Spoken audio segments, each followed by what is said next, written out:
best thing you can teach someone is how to write, because writing is essentially no different from thinking. One thing that always amazes me about universities is how they rarely explain to students why writing matters.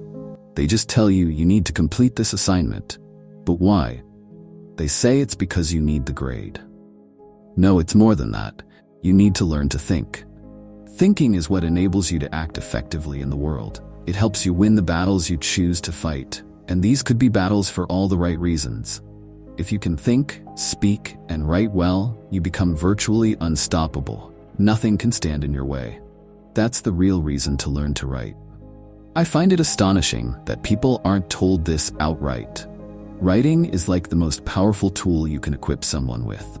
Over the years, I've known many incredibly successful individuals. People you'd never want to argue with.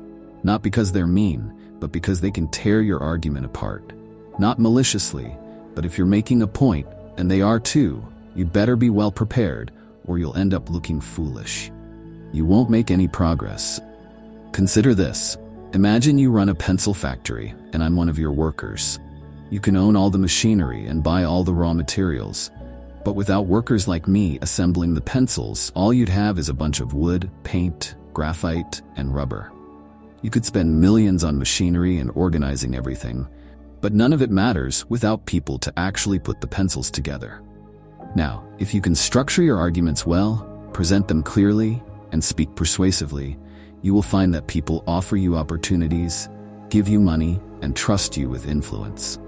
That's the real purpose of education, and that's why you study English or any other language.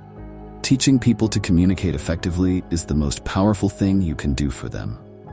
This is what makes learning to write so important. It's like giving someone a sword, an M16, or a bulletproof vest. You need to know how to use these tools. Yet, for some reason, this fundamental truth isn't made obvious. It's baffling. This is one of those things that can drive you crazy when you think about it.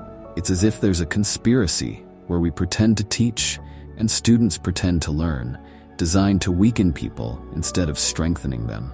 Perhaps that's a way of reducing competition.